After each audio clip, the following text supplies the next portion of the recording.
نہیں۔ آپ سے کوئی کسی قسم کا کاروبار کروانا چاہتا ہوگا؟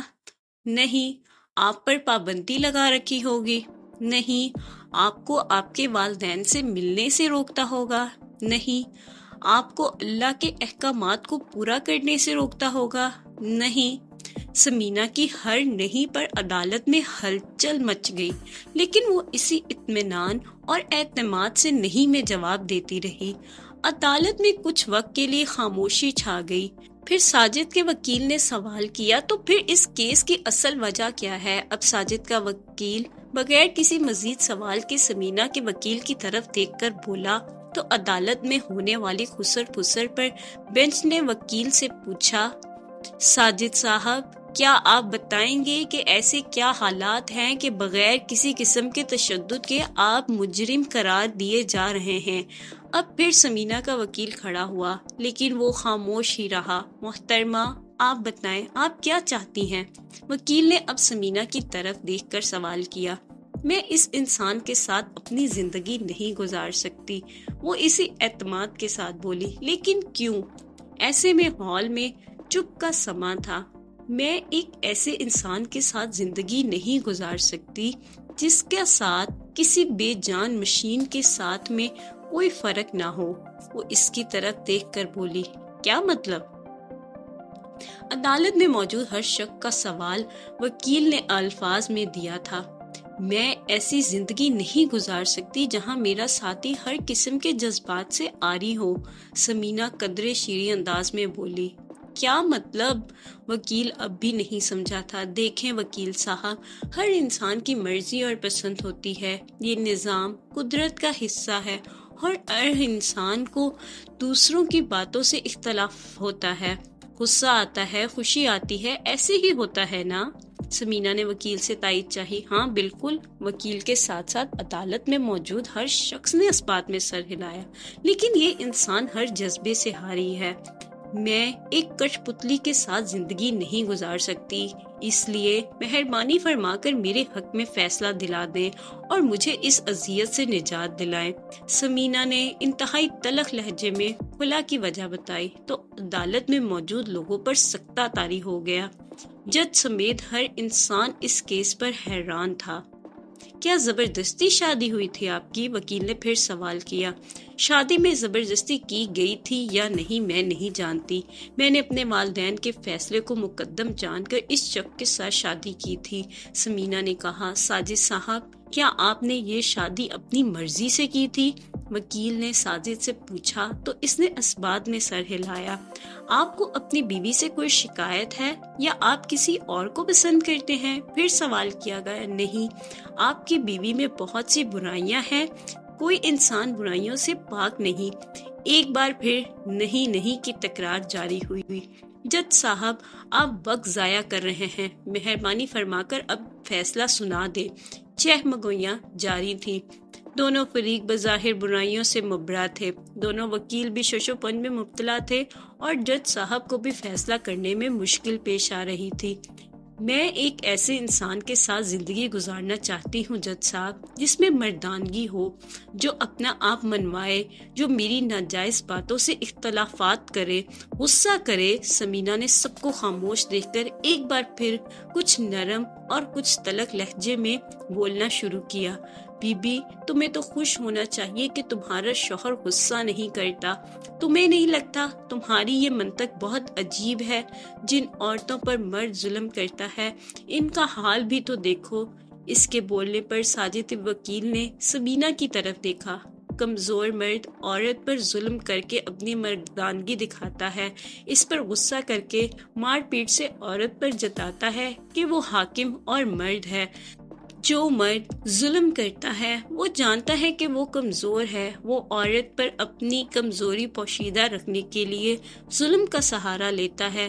سمینہ غصے سے بولی، تو آپ کیوں چاہتی ہیں ساجد صاحب آپ پر ظلم کریں؟ کیوں چاہتی ہیں کہ یہ کمزور ہوں؟ ساجد کے وکیل نے اس کو لاجواب کرنا چاہا۔ عورت کو کمزور مرد نہیں چاہیے، عورت بزدل مرد کا خواب نہیں رکھتی۔ عورت کو وہ مرد چاہیے جو اس کو عزت دے، اس پر حکومت کرے، اس سے محبت کرے، وہ گھر کا سربراہ ہو، بادشاہ ہو، نہ کہ بھیگی بلی۔ سمینہ مضبوط لہجے میں بولی۔ میں گزارا کر لیتی جج صاحب کہ یہ قدم آسان نہیں، غصہ نہ آنا یقیناً اس میں قوت برداشت بے انتہا ہے، لیکن ہمارے درمیان کوئی بات بھی تو نہیں ہوتی۔ جج صاحب، ہم ساتھ ہوتے ہیں تو ایک خاموشی کا راز رہتا ہے، آوازیں ہوتی ہیں تو فقط ہواؤں کی، باہر سے گزرتی گاڑیوں کی، ٹیلی ویژن کی، لیکن ان کے پاس کوئی بات نہیں ہوتی کرنے کو، کوئی ایکٹیویٹی نہیں ہے۔ جج صاحب، محض 18 ماہ اور برسوں کی تھکان، کیا یہ رشتہ ایسا ہوتا ہے؟ سمینہ کی بلند آواز نے کمرہ عدالت میں سکتہ طاری کر دیا تھا۔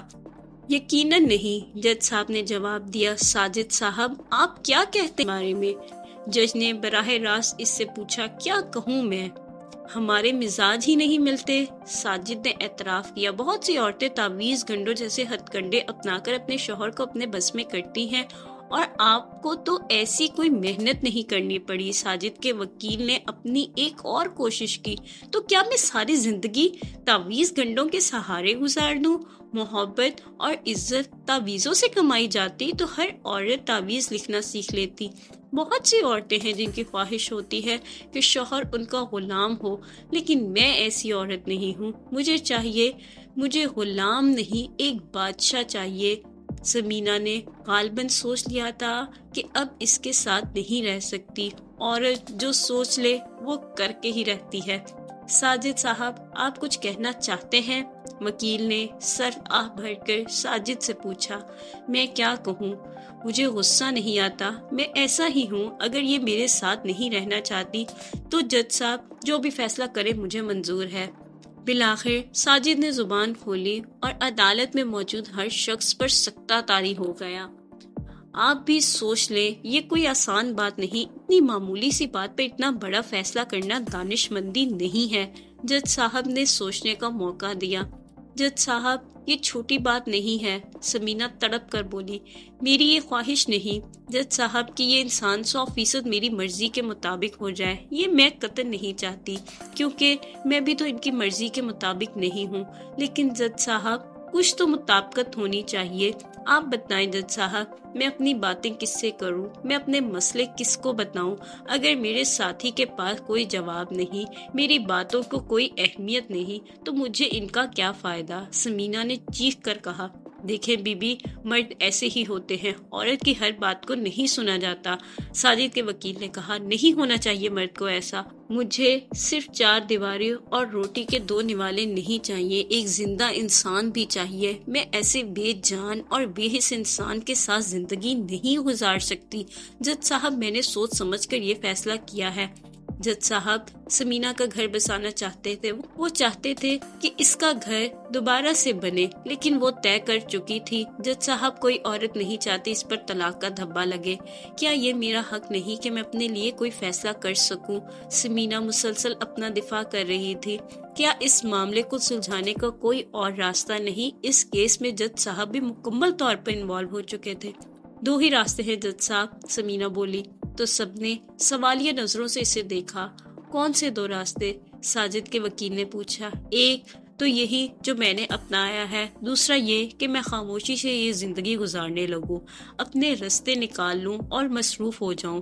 بچوں کے ہونے کے بعد جب ذمہ داریوں کے انبار لگ جائیں گے تو یہ احساس بھی نہیں رہے گا کہ میری اپنی بھی کوئی ذات اور خواہشیں تھیں۔ سمینہ نے سب کو دیکھ کر کہا۔